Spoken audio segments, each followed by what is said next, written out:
Brought to you by runtogold.com, the premier source for monetary science applied to geopolitical, international, and economic, financial news and events. Welcome back to the 9th installment of the runtogold.com podcast.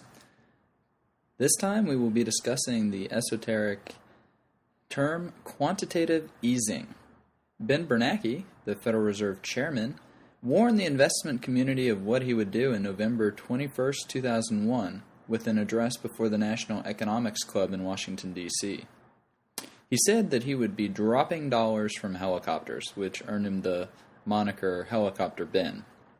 For decades, perhaps even centuries, the world has been in an inflationary credit expansion.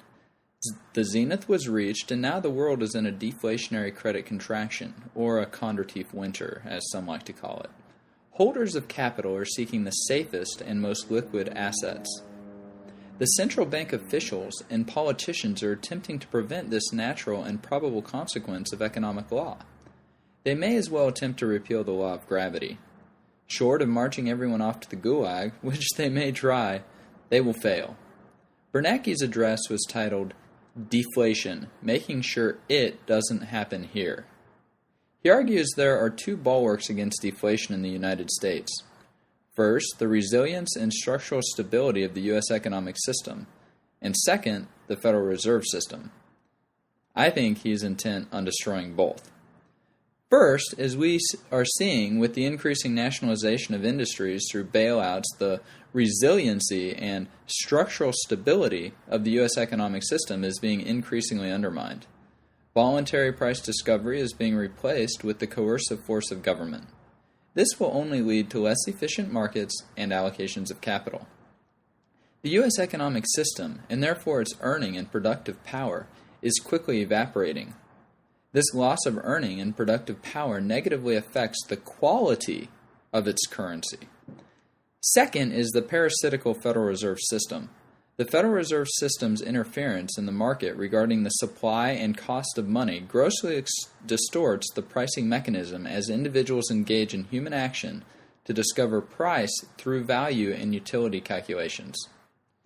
I discussed this on Al Corwin's economics report back in June, where I talked about how under Article 1, Section 8, Clause 5, Congress is given the authority to coin money, but that really only is limited to the actual stamping of the coins, whereas they're also able to regulate the value thereof, so they can define a dollar as 371.25 grains of silver, but they have no authority to establish a central bank or to interfere with the interest rates. Also, under Article 1, Section 10, Clause 1 of the U.S. Constitution, no state shall emit bills of credit or make anything but gold or silver coin a tender in payment of debt. Well, that means even a Federal Reserve note issued by the federal government can't be made legal tender by the states. But there's no real regard for the Constitution these days, so of course we had these unfortunate economic consequences that the founders learned with the collapse of the continental dollar, and we're going to relearn. So next we turn to Bernanke's toolbox. The first problem with Bernanke is his poor use of words. Like most babbling idiots, or perhaps it is done intentionally to confound and confuse, his language is vague and indecisive. For example, he defines deflation as a general decline in prices. The Austrian School of Economics defines deflation as a decrease in the money supply. In application, Bernanke's definition confuses effects, declines in prices, with the cause, a decrease in the money supply. Deflation is no more a decline in prices than wet streets are rain. Quantitative easing is a tool of monetary policy. The effect is an increase in the quantity of currency without regard to maintaining its quality. Quantitative is relating to measuring or measured by the quantity of something rather than its quality. Not all dollars are defined equally.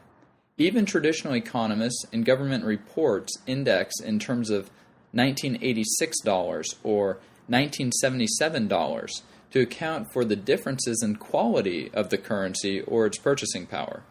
Because there is no definition of the dollar, it is subject to payment risk. And, the Federal Reserve note is just an illusion. A commodity currency, such as gold, is not subject to this risk. For example, 1 ounce of gold in 1986 is equal to 1 ounce of gold in 1977, or 577 for that matter. This really isn't very complicated. The quality of the money is consistent and comparable. The names of the national currencies arose to define a particular type and weight of metal of a given purity. For example, a dollar was 371.25 grains of 0.999 fine silver. This allows for consistent and comparable measuring sticks in performing mental calculations of value and how to allocate capital. However, now the term dollar has no definition. The quality of the money is called into question in direct proportion to its quantity. The inconsistent quality of currency undermines the confidence in it. As the adjusted monetary base erupts, the distrust of the currency increases. The alphabet soup lending facilities like the TAF, TALF, and other bailouts by the various governments throughout the world could be considered quantitative easing. In effect, the current policy is transmogrifying commercial debt risk, which the world does not want to buy, into sovereign debt risk, which the world does want to buy. But eventually there will be a satiation of this appetite for sovereign debt risk, and then currency collapses will happen. For example, the Bank of Japan practiced quantitative easing by maintaining short-term interest rates at close to their minimum attainable zero values and flooding commercial banks with excess liquidity. Bernanke suggests 1. Keeping a buffer zone of interest rates from 0%, 2. Ensure financial stability, and 3. Cut rates to stimulate the economy when the economy deteriorates. Then he makes his famous helicopter speech. Bernanke said, "What has this got to do with monetary policy? Like gold, U.S. dollars have value only to the extent that they are strictly limited in supply. But the U.S. government has a technology called a printing press, or today its electronic equivalent, that allows it to produce as many U.S. dollars as it wishes at essentially no cost. By increasing the number of dollars in circulation, or even by credibly threatening to do so, the U.S. government can also reduce the value of a dollar in terms of goods and services, which is equivalent to raising the prices in dollars of those goods and services. We conclude that, under a paper money system, a determined government can always generate higher spending and hence positive inflation. Of course, the U.S. government is not going to print money and distribute it willy-nilly." End of quote. Well, they have been printing money and distributing it willy-nilly to all of their banker friends and other special interests through these bailouts. Nevertheless, it is true the currency will not be distributed willy-nilly, like being thrown out of a helicopter. Instead, it will be directed towards the favored factions like the Wall Street banks while retirement plans are looted. The problem is with the premise that there will be borrowers for the newly created liquidity. Japan ran into a problem with interest rates being at 0%, but there being no borrowers. When negative real interest rates occur, the holders of capital seek the next level down in the liquidity pyramid, gold and silver. The deflationary credit contraction continues in spite of the monetary policy and quantitative easing the central bank officials and politicians engage in. For example, the gold yen price was about 35,000 yen for an ounce of gold when the Bank of Japan started their quantitative easing and sold $35 trillion worth of yen, or 35 trillion yen, or 330 billion US dollars worth. The price quickly rose to about 80,000 yen per ounce, without an increase in the velocity of the yen currency. So you can have hyperinflation as a currency event without an increase in the velocity of money. This is because the capital moves straight from the treasury bills or the Federal Reserve notes into gold instead of going out through other velocities such as bonds or loans or other types of spending that's asked for by different debtors. These are good reasons to have a portion of your wealth in the precious monetary metals of gold and silver. For large amounts, I like gold money because they have allocated storage and are very transparent. You know the quantity and the quality of your money.